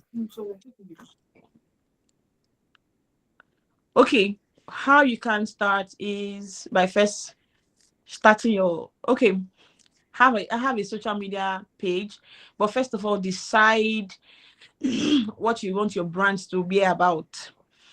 Do you want it to be like, who do you want to be known for? Is it for storytelling? Is it a brand that shows your face? Is it just text? Whatever it is, you have to first decide what kind of brand you want to have on social media. And I wish you attended the Mediverse. It's a program by the PRO of the ABSUMSA, Abia State University Teaching Hospital, right? Abia State University Medical Students Association. He's the PRO. His name is Dr. Chris Onoha. He's the PRO of that association, and he has a brand called Mediverse. I was a speaker in the last event, and it was like a whole impact-packed program where we had speakers to talk about branding, design, how to build a brand, how to monetize your brand, everything. It's not something I'm going to talk about here. So maybe you could, everybody here, if you're listening, go on Instagram go on Instagram and check for Mediverse _HQ. Mediverse _HQ, and then you see all of the services or all of the programs that were had there. And it's a continuous Mediverse can be can come to your school at any time, so you can reach out to Mediverse _HQ or Dr. Chris Onoha, and you can organize something. If EOhealth Help can hear me, and the organizers of this program, I think in your next event, you can think of collaborating with Mediverse, so that there's some things I can inspire to Maguire and not to consider to perspire and retire. but I can't go into the technical details of how to build a brand because it's a whole course. It's not something that I can put, everybody's laughing, that I can put into this conversation. But just for this conversation, decide what kind of brand it is you want to have, decide what social media platforms you want to use, decide your method of health delivery. Do you want to use stories? Do you want to use kits? Collaboration, very important. You cannot go anywhere without collaboration. You have to stand on the shoulders of elephants like me or and others, others that I have mentored. You have to collaborate with yourselves. Most times when people talk about collaboration, they are thinking of collaborating with the big elephants, with the, no, sometimes you can collaborate with your peers and then you can go very, very far. The collaboration that you need to get to the next stage of your life can be your seatmate in class that you're looking less. Do you get? So collaboration is very important. And then it's a whole lot. It's a whole course. It's not something I can talk about here, but we can arrange for Mediverse to come to your school and give you all those technical talk about how to build your brand. But of course, social media platforms, very important. If it's a professional brand you're building, of course, you're thinking LinkedIn. If it's if your plan is to attract brand ambassadorship, brand endorsements, to create a community, you're thinking Facebook. You're thinking Instagram. If your plan is to encourage conversations, you're thinking Twitter. It's a whole course. It's a whole session. But I hope that I've been able to explain somehow. But whenever I'm asked this question, I just refer anybody's asking that question to Mediverse, and then just tell Mediverse to come to your school, and you have a whole package. Okay. Thank you so much, Dr. Kelechi. The next You're welcome. Delight Olomola. I hope I pronounced that well. You have the floor. You can ask your question.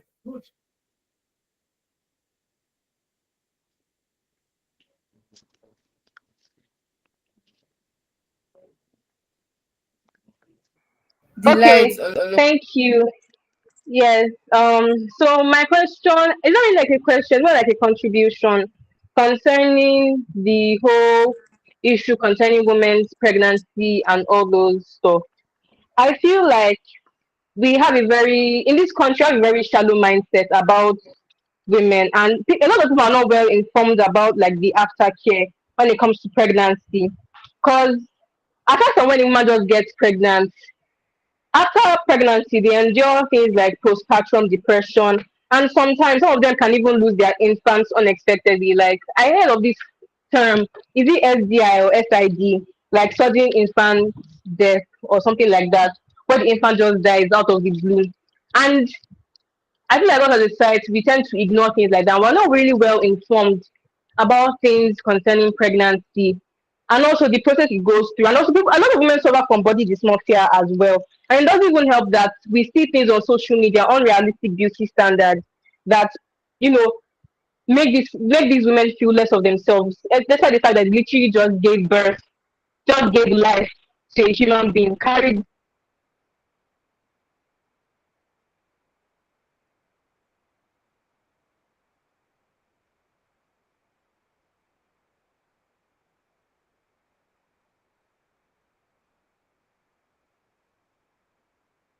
we tend to ignore those things, but like a really, really, we really need to be informed on that. So thank you so much for hearing me out.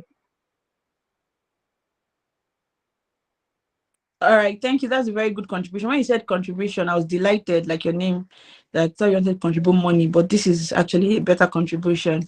Yes, so another thing you can contribute is contribute your platform to advocating for one of these things that best resonates with you. Okay, you don't need to wait till you become a medical doctor. You have enough knowledge, and then with just some training, you can actually be an advocate for some of these things that you have mentioned. So for everyone who's listening, you can start small, start from where you are, start from what you know. I bet you know more than, as a medical student, you know more than layman. Okay, So, but first of all, you need some sort of training. What we do at Health Connect Africa is that we mentor and train medical students, health advocates to be, with skills beyond the white box. I call the clinic white box, so that they can be the best that they can, aside from, their clinical skills. If you want to be a health content creator, if you want to be a health advocate, if you want to be go into health management, if you want to go into development, if you want to go into health tech, whatever it is you want to do outside the clinic, we encourage you, to do that. And then we provide resources and mentorship for you to do that. So yes, I'll be very delighted to see your brand one day and talking about all these things that you mentioned, and I would definitely support you. Okay. If you don't have, I appreciate contributions too. If you don't have more questions, I think I have like 7 minutes left. Sendere Elizabeth, I think your hand is raised, so you have the floor now. Okay, hi, thank you so much. Good evening, everyone. I just wanted to ask, talking about telemedicine, what are some of the challenges as you're an influencer now? You're posting things online. What are the challenges that you encounter trying to improve patient care? Thank you so much.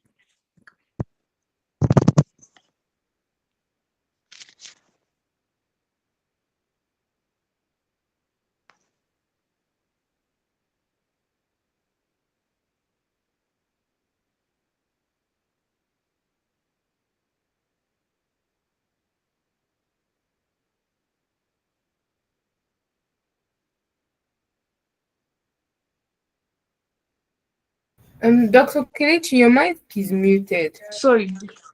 Oh, sorry. Okay, so I was saying, one of the challenges you get as a health influencer or someone who's trying to create content is that some people are averse to new information, new knowledge. That thing, they're stuck in their old ways. For example, for years now, we've all said, the texts have said, you have to eat breakfast. Breakfast is the most important meal of the day.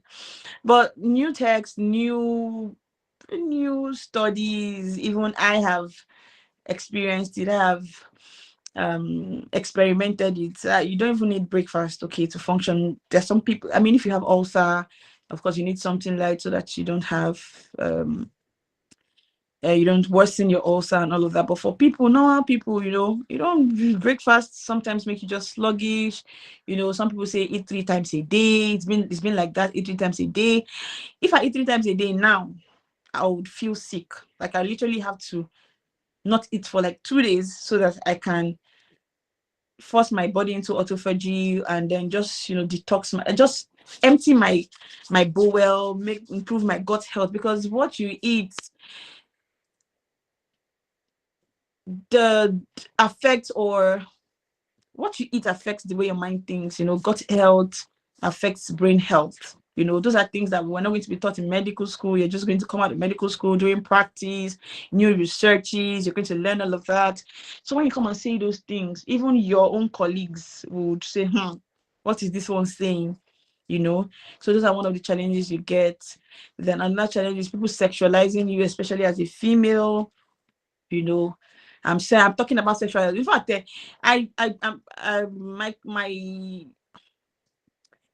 my core, one of my areas is sexual and reproductive health.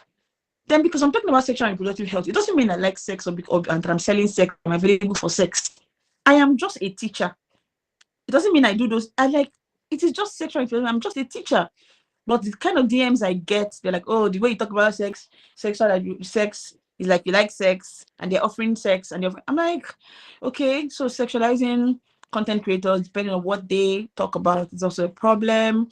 And then what else challenges? There's sometimes you're not going to get the audience that you want, get the engagement that you want. Sometimes you're going to feel like, oh, I'm doing a lot and still I'm not getting all the attention. I'm not getting the I'm not getting, it's not financially rewarding, it's not fulfilling as I thought it would be. But trust me, eventually it does happen, and then you're going to be proud of what you're doing. Oh no, you're going to get the dividends or rewards of what you're doing.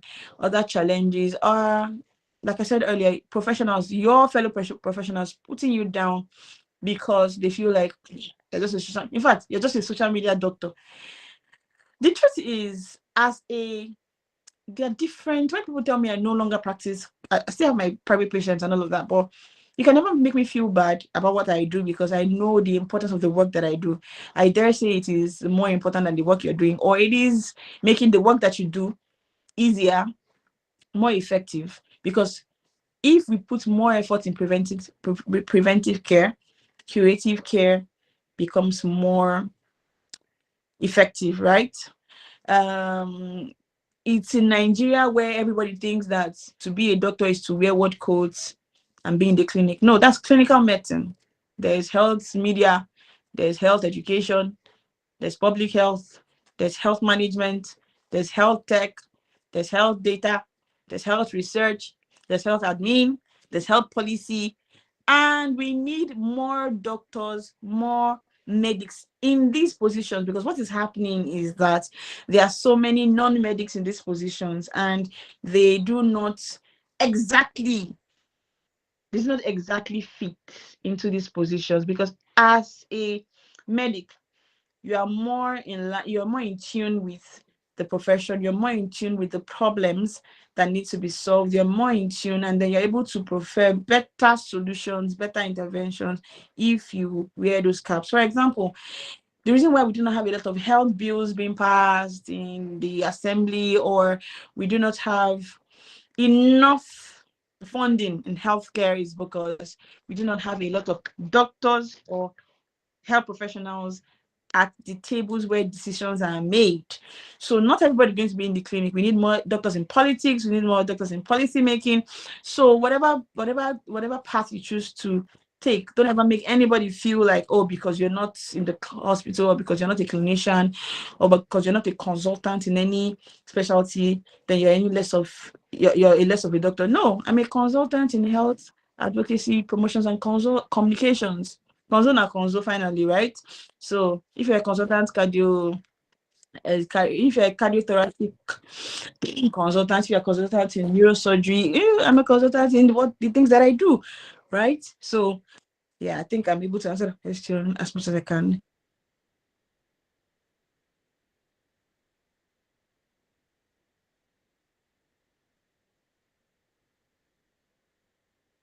Thank you so much, Dr. Kelechi. People that want to join Health Connect, how do we go about it? So I believe that you already have your data with the organizers of this program. So I could just send a link to how to join Health Connect, and then of course you can listen to our previous theta space sessions. You can anticipate our coming sessions, empowerment series, mentorship series. Yes, so I will just send the link to the organizers of this program, and I'm sure you all registered for this program, so they have your emails. They can just send you the link, and and then you can join. Okay. Yeah. Thank you so much. The last person that has a question is Yanu Stephen. Please, you have the mic. Okay, so thank you so much, Ma. I have like 2 to 3 questions. My first question is, as medical students, we know that we kind of have a very busy and restricted schedule due to the amount of academic work that we have on our necks or on our head. So how do we deal with consistency when it comes to creating content for health education on social media? That's my first question. My second question is, how do we get to collaborate with bigger brands? For example, you talked about collaborating with people that are very close to us, but sometimes the push or the pull that we need is really with those that have the large amount of following and large amount of engagements. And sometimes it looks like there is like a bridge between the big guys in the industry and people that are just coming up. It's very rare that you see people that the big guys in the industry comment on the pages of people that have, or even follow the pages of people that are just coming up in the industry. So how do we get to collaborate with people that we feel that are the big guys in that area that we are gunning up or aiming to get to. Now, my last question is, how do we deal with frustration as maybe like growing content creators? Sometimes you post and you've worked on the post, maybe you've been thinking about it for days, and then you just post it and you don't have likes, you don't have comments, you don't have, and that thing can be kind of depressing. So how do we deal with frustration when it comes to low engagements on our social media platforms? Thank you so much, ma. Okay, I can't remember the first question, but I can remember the second one. And the second is, how do you collaborate with big brand? So everybody wants something, and then you just have to show working, right?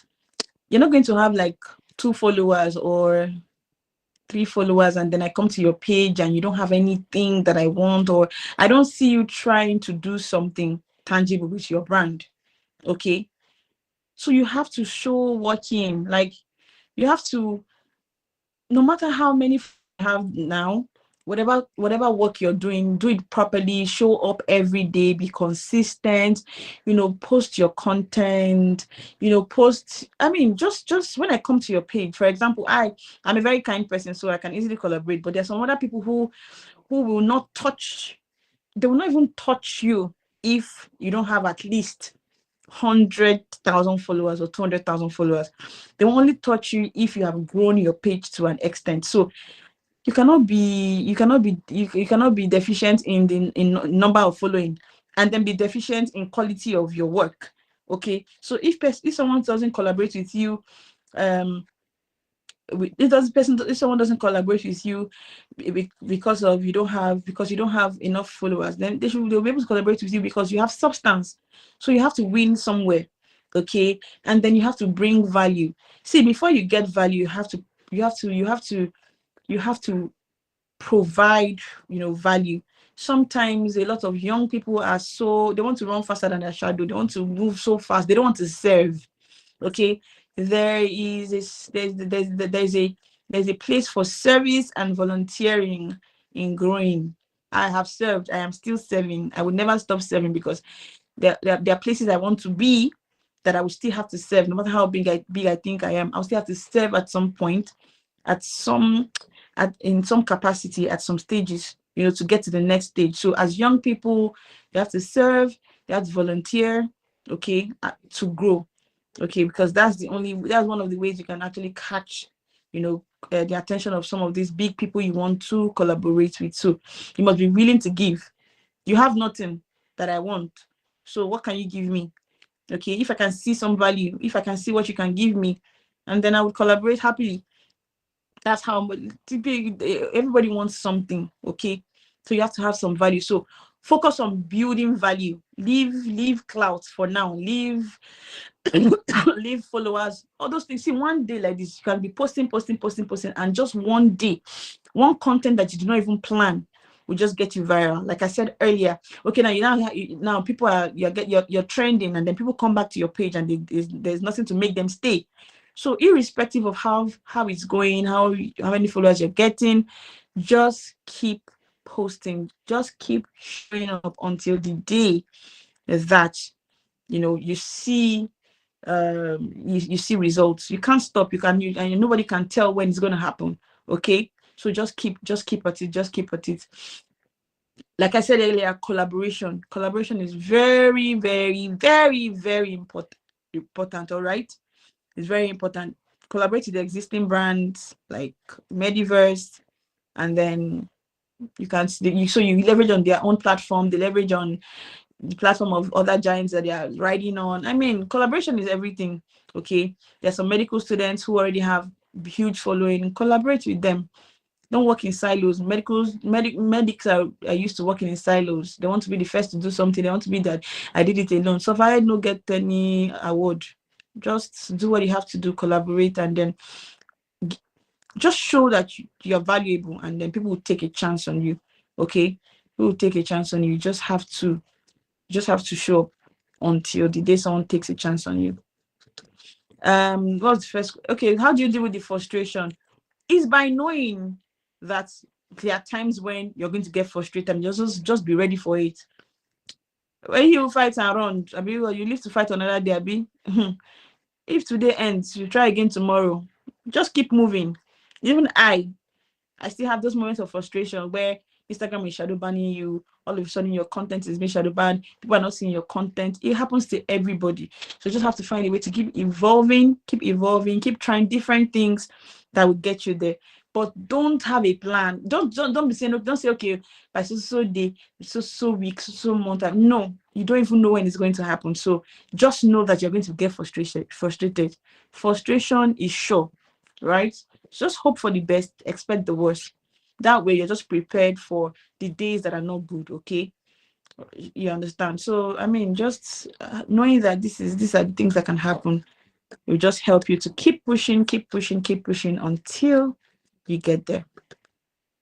I don't know if I answered all your questions. Yeah, you did, ma. Thank you so much, ma. So I think that I have come to the end of my session. If you have any question, please. I don't like the fact that conferences like this happen and then that's the end of the conversation. No, that's not the end of the conversation. There's something called professional farming, right? I won't remember. The only names I'm seeing here is Emmanuel. I know Emmanuel from our conversations online over the years. I know EOhealth. I know Amarachi. I have not even bothered scrolling up to check any other person's name, and I won't even know that's your social handle. So you have to do professional farming. Whatever it is, any interesting thing I have said today, just tweet at me and just tweet like a nugget and tag me. If you have any question, even if you don't have any question, only for one question I ask and tag me. It will remind me that you were here. Okay. It will give you some more visibility.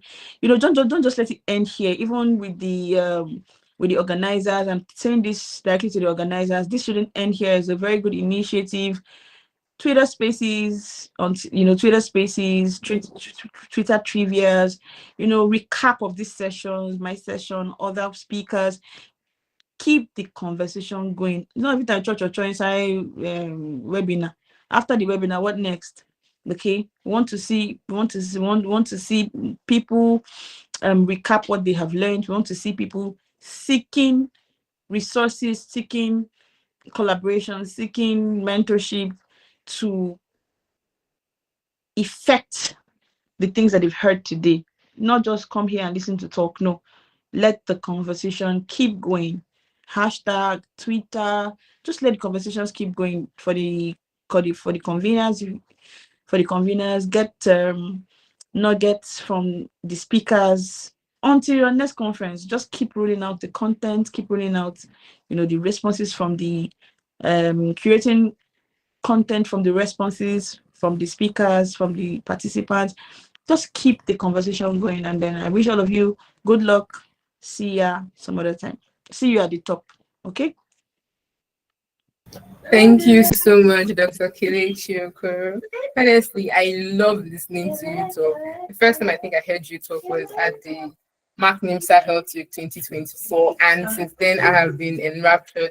So I want to thank you so much for taking out your time and your bringing your presence, bringing you to this session, bringing you and taking out time to teach us and learn with us and vibe with us on behalf of the participants, the program organizers, the program coordinator, Olalekon Samuel, and the convener of EOhealth, Owalabi Emmanuel. On behalf of NiMSA ERA, I want to thank you so much, Dr. Kelechi, for taking our time to be here. Thank you, Dr. Kelechi. And to all please use our emojis and thank Dr. Kelechi. It's not easy. Then please, I don't want emojis. I don't want emojis. I want a little bit of chaos. Everybody release everybody's mic and let them say thank you. That's what I want. Okay. All right. Okay. So let me see how many we can unmute. I think there's actually okay. Okay. So if your mic is unmuted, please feel free to join us to appreciate Dr. Kelechi.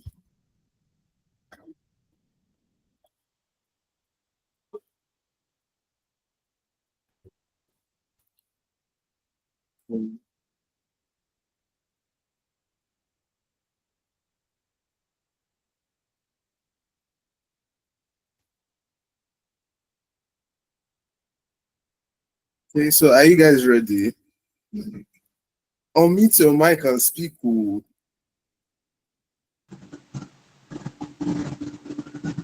Okay.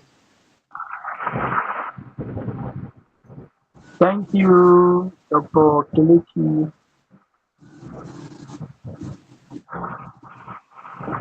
Thank you so much. Thank you so much, man. Thank you, Dr. Thank you so Kelechi. much, Dr. Kelechi Okoro. Love you. Thank Enjoy you. your We really Love you appreciate too. you. Thank you. Dr. Thank you.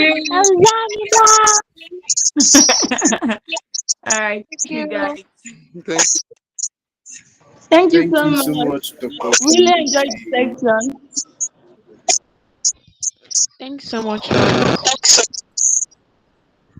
Thank you All very right, much, thank man. you We really guys. appreciate Thank those you so family. Thank much. you very much. Thank you so much, man. God bless you. Thank you so much, Dr. Okoro. This is Manuel Ola speaking. Thank you. Thank you, Manuel. Thank you so much, Great man. job. Thank you Thank you, so much. Doctor. Thank you so much, Dr. Thank you very much, Doctor. We really do appreciate it. Thank you very much. All right, thank you. I'll be Thank leaving you, now. doctor. Thank you so much. And Thank you so much. Thank you. Bye. Thank you so much, doctor.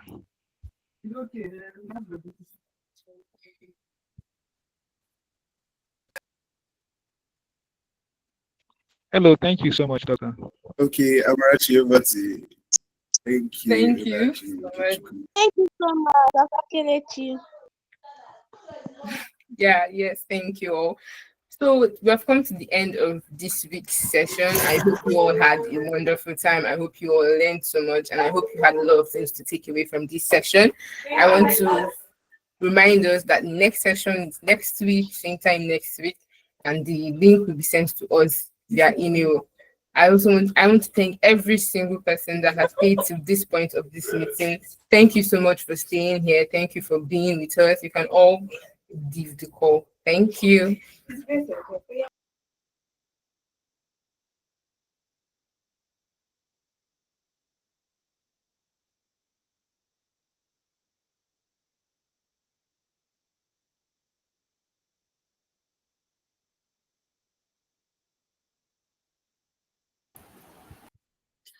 All right, everyone, we've come to the end of today's session. Remember to share whatever you've learned. Remember to share it on your LinkedIn pages, your Twitter, your Instagram, whatever social media platform you are. Remember to share what you've learned. Remember to connect with the speaker. Like, it's an opportunity to build a rapport with the speaker. So remember to also put into practice all you've learned. So good night, everyone, and do have a wonderful evening. Bye.